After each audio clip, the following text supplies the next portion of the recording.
Welcome to Bethy Live, Donae. I'm so glad you're finally here. I've been wanting to crush on you forever. Aww. I'm so happy to be here. I came over to your shop that one time. We did a photo shoot a long time ago, which was so much fun. So I want to start the interview having you tell everyone about the Vintage Contessa, how you started it, why you started it, and what it is. So I had this prior life before I married Rob and started in this business. I sold marble and granite. Okay. And so I went from really big rocks to smaller rocks, like diamonds, but still lovely. And so he and I were traveling together the world, buying pieces for his business, selling watches and diamonds. And I was always chasing after the right handbag or the right piece of costume jewelry. And for yourself? For myself. Okay. Just for me at this point. And he said, why are you paying retail? We need to buy these pre-owned. So we started finding places in all the towns where we went where we could find pieces that were pre-owned or vintage. And then it evolved to friends going, oh, I love that piece. Where can I get that? And so I started buying for friends. And then it transitioned into this business that's worldwide now. And I left the family business and started this and branded my division of the company as the Vintage Contessa. So a lot of my viewers already know who you are, but tell us exactly about the store. It is a little gem. We're sort of like a little space in New York or off of a little street where you know the guy and come in and knock on the door. But we're in the jewelry building on Richmond, and we have this great alcove just filled with bags. We can't even set them out one by one. They're all just kind of jammed in there. So you feel like you're on a treasure hunt when you come shopping and you're pulling things out. And a lot of the high-end stores don't encourage you to touch. You kind of get the snotty person looking down at you if you want to touch a bag or try it on. Whereas we're like, touch it, try it, Instagram it, tell all your friends about us. We love it. So you specialize more in Louis Vuitton, Hermes, Chanel. Now that Gucci's come back so much, we're doing a little bit more of that. Christian Dior. The houses that really have had a timeless stay. And then there's some new bags that are only pre-owned. It's sort of like buying a pre-owned car that's guaranteed to be a good quality. Everything we try to buy is of a certain level of quality. And that's the difference with us than other people. Most stores are consignment like us, and we actually purchase everything. So we put our own money into buying it, and it's a little bit more curated that way. I know what our buyers are looking for. We even have wish lists. If people have certain thing that they are looking for, I'm sure we'll go out and try to find it for them. Your Birkins, you have a lot of Birkins. So the 30 centimeter Birkin is the most popular size right now, and Kelly bags have had a huge comeback. So it's such a fun journey. It's so hard. I feel like they're all my little foster children that I take care of and then put them out into the world. So oftentimes I'm constantly changing out my own wardrobe. Like a new one comes in, I'm like, okay, I'll put something else out and I'll take you home and take care of you for a while. But I'm just so passionate about it that it makes it fun. Well, it sounds like fun too. You get to travel the world and look for high quality pre-owned items and bring them back, and people come in and have fun shopping.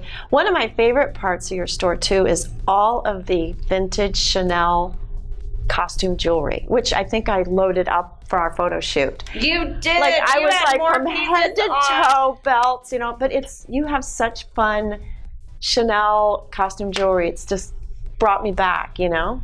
Well, it was, I was so inspired. Back when we first started dating, we went to Paris to the flea markets, and we found a store there that was just lined with pieces of costume jewelry. And we literally have over 100 pieces of Chanel costume jewelry. So it's a treasure. And people from around the world find us and come and visit us, and they say that they haven't found someone else just like us with all of the different types of things we have. No, you're very unique in Houston, which makes you stand out. So tell me, where do you like to shop non-bag, non-jewelry for like clothes in Houston? I love Tootsie's. It's a local favorite for sure. They have such a great variety of things. And I've fallen in love with the Webster out of Miami. Oh, yeah. And they just opened a great store in Soho that I haven't attended, but I'm looking forward to it, and I've met their owner, Laura. She's actually such a fascinating woman. Yes. And she's even doing podcasts for Chanel. Her first podcast was in Chanel's apartment in Paris. And that was one of my favorite things that I've ever done in my business. At a charity event in New York, I bought a tour of Coco Chanel's apartment. Oh, are you kidding? And I got to go with my best friend from New York, and we sat front row at Chanel when it was at the Museum du Palais, and then went to see Chanel's apartment. It was, I just could cry thinking about it. It's such an emotional journey. That's incredible. And so many of her pieces you find in her line. Like she had lion's head, which you see repeated, or the camellia flowers. And that's what we try to bring in as like the old to the new. In fact, we just started a new portion of our business. We're collaborating with an artist. Her name is Han Tran, and she's painting I know her. camellia, a combination between a rose and a camellia on bags. And so it's a new way to express. Be amazing. And if you have an old bag that, like someone said that they put tanning lotion on their bag by accident, right, and you feel like it's destroyed. No, you just paint over it and you can reuse it. That's a great idea. So there's also the factor when you're using vintage or you're buying things that last for generations, that we're being more sustainable, our footprint is smaller that we're leaving behind. So I really, when I worked in the stone industry, I was a big part of the United States Green Building Council, and I believe that we're responsible for taking care of our environment. So I love the idea that you buy something that lasts, and when you're done with it, you pass it on or you sell it to someone else to use instead of dumping it in the trash. Right, keep it in circulation. So you grew up in Houston, right? I did, actually out in Fort Bend County. But yes, grew up in Houston. We were, I went to Dulles High School, and back then we would either go to somebody's ranch to hang out or to the club parking lot. So it's quite different now. There aren't as many ranches out there. It's a little grown in now. Exactly. What are some of your favorite gem places that you like to go to, whether it's dining or bars, or what are some of your favorite hidden gems in Houston that you love to go to? So my absolute favorite is Toulouse. They always take great care of us, and I'm very partial to it. I hosted my birthday. I was there. We had such a fun time. So we had gone to Capri, Italy last summer, and we'd gone to this outdoor party, and I wanted to replicate it. And that was the coolest place in Houston to do it, with the twinkling lights outside. And we had the dancing. Your party was so fun. Thank you. So I left Toulouse, and then we live in West Jew, and we love to walk to Cafe Rabelais, and it's truly French restaurant. Truly French. The chalkboard with the writing on the wall. So those are some of my spots. I tend to be a creature of habit and do the same thing over and over. What's the best piece of advice you've ever been given? I love the quote from Theodore Roosevelt about daring greatly. He talks about being in the arena. He gave this quote in the early 1900s, and Brené Brown put it in her book. And it talks about the only people that should be willing to judge you are the other people in the arena that are getting dirty and getting torn up and what they're going through and putting all the effort in. And I really love that. I met Brené Brown one night, and I said, as a mother raising a 10-year-old girl, what would you tell me that I should do if you could give one piece of advice? And she said, teach her to be scrappy. And I said, I wonder if I'm going to be the only West Jew mom teaching their kid to be scrappy. I hope not. I love it. But I think that's so true. I mean, both Rob and I grew up learning to do everything. When I was in college in the 80s, we had a downturn in the construction industry, and I had to get a couple of jobs. And I remember this girl from my high school walking in to the pizza place, and I was sweeping the floor. And she said, Donae Cangelosi sweeping the floor? And I guess I am. And I held my head up and I go, yes, I am. And I hope that I can pass that on to Bella, like that we're willing to do anything it takes. We're willing to work any hours. And I put that in the charity work that I do. And tell us about what charity work you've done and what you might be working on now. Yes. So last week I had an amazing experience working with Heroes for Children. Yeah. My godchild, as I've told you, had pediatric cancer at the age of 6, and now she's 11 and doing great. Oh. But I have worked with Heroes for Children for 12 years, raising money for pediatric cancer. And can't find a better cause than that. They're so amazing. And then my other big thing was autism. Mm-hmm. Our office manager of 25 years has an autistic daughter in her 40s. And so I'm keenly aware of the day-to-day in and out experiences. And that's what, in lieu of gifts for my birthday, we asked for donations to autism. And now my big endeavor is to create safer schools. I think now more than ever, we're all aware of, after what happened at Parkland and all these other horrific experiences, we're really going out in our community and trying to educate kids on cyber safety and bullying. And we just rented a bus last night and toured the areas for sex trafficking. Yeah. Unfortunately, Houston's the #1 place in the country for it. And so we're doing what we can to educate students, parents, teachers, to be aware of that, the factors to look for, to watch for it. And mental health is a big component in that too. Mm-hmm. And Crime Stoppers has been working directly with the governor to try to get more information out. So it keeps me pretty busy, but I love it, and I'm inspired by just if we could each, as a person, make a change in one other person's life. Yeah, then you're making a difference. You're making a difference. And so many people sit around and complain, and I think it's best to just get out there and do it. If you don't like something, go out and try to change it. Exactly. Well, you can't possibly have a lot of downtime, but when you do, what do you like to do? My guilty pleasure is I love going on Pinterest and Instagram and Facebook. And then lately I gluttony watch back-to-back of Scandal or House of Cards or Ray Donovan. Sometimes I wonder if I have an evil side to me that I like all those crazy shows that have something in common. I know. But I don't have a lot of downtime, so I kind of like to drift away, and I love fashion, so I'm constantly reading about it, and it's not work to me, and I think that maybe that's why I can offer people such great items, is I try to really see all the different things out there and be open to different things. Yeah. Because if it's not my style, it might be someone else's style. Right. So really try to understand the world, and I think that's what helps me too, is traveling internationally. You're so exposed to so many styles and people and traditions and use of color or texture that it gives you this perspective that's really different. I mean, you certainly embrace fashion in a different way than everyone, and I think the more we can individually express ourselves through that, it's another way you can just spread joy to people around you. Well, fashion to me is a reflection of your own personal or your own personality. It's just another way you can reflect your own personality and feel good when you walk out the door, you know.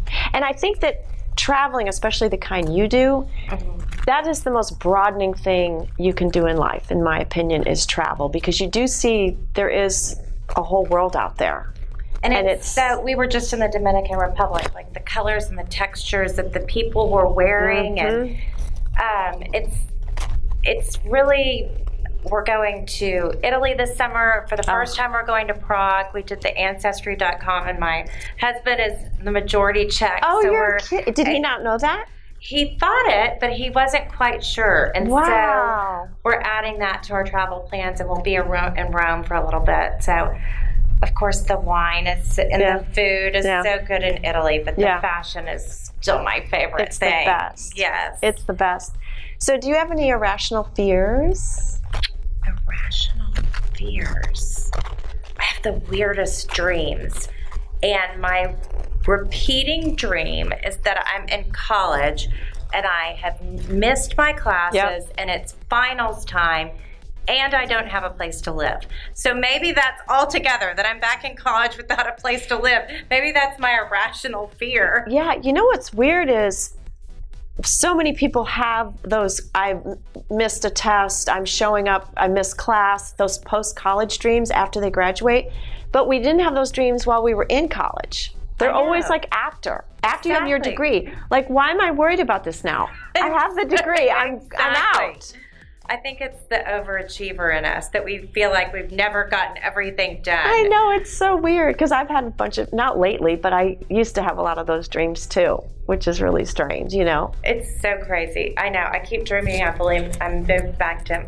I've moved back in with my parents, which is not a good dream. You wake up and you're like, love you, Mom and Dad, but don't want to move in with you. Yeah, exactly. Exactly. That's so funny. So tell us something humorous about yourself. I graduated from Texas A&M, which no one can believe, and I grew up hunting and fishing.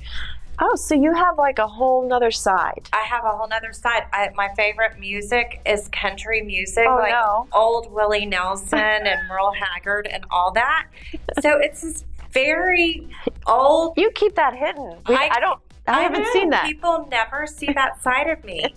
But that was my life for so many years. And being in the construction industry, and I loved two-step and waltz and all that. My husband, he's not a great dancer, bless his heart. Oh, well. So we do other fun things. But so that's the kind of funny thing about That's pretty funny.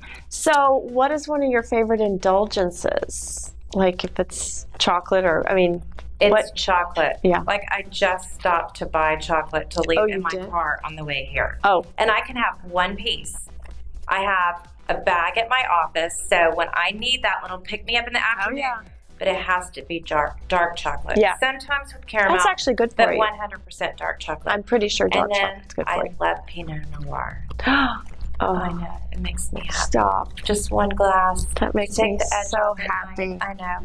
Or with a nice steak. So. Or of course. That we have in common. Yes, exactly. Maybe not the A&M and the two-stepping, but that we all totally have in common. So who or what has been like the biggest influence on your personal style? I love Audrey Hepburn. Mm-hmm. I know she inspires you too, and so much. Yeah. I grew up dancing, so her Repetto flats, I just love, and that whole funny face look. But it also, like even more so than the pearls with the black dress and Breakfast at Tiffany's, I love that pink outfit that she had on with the jacket, with the crown. Like it just, I know. And my favorite quote that I just actually said last week at Heroes for Children is, God gives you, by Audrey, she said, God gives you two hands, one to take care of yourself and one to take care of others. Yeah. So I love that she wasn't just a fashion icon. Oh, no, she was just an actress. She truly was an international advocate for so many. Wasn't she UNICEF, like I think the she was ambassador for UNICEF? She was. Yeah. And they still have an award, I think, given in her name every year. And bring in, I think her daughter, I believe, is coming in this year for the UNICEF Gala. Oh, really? On Friday. So different family members are a part of the UNICEF Gala in big cities. So I admire so much about her because I think that, as you said earlier, it's really, fashion's a reflection of you. And I just love the woman she was, not just the look she had. Right. The whole everything. Yes. Well, we at Bethany Life love the woman you are. So thank you for coming so much. That's a wrap. Thank you.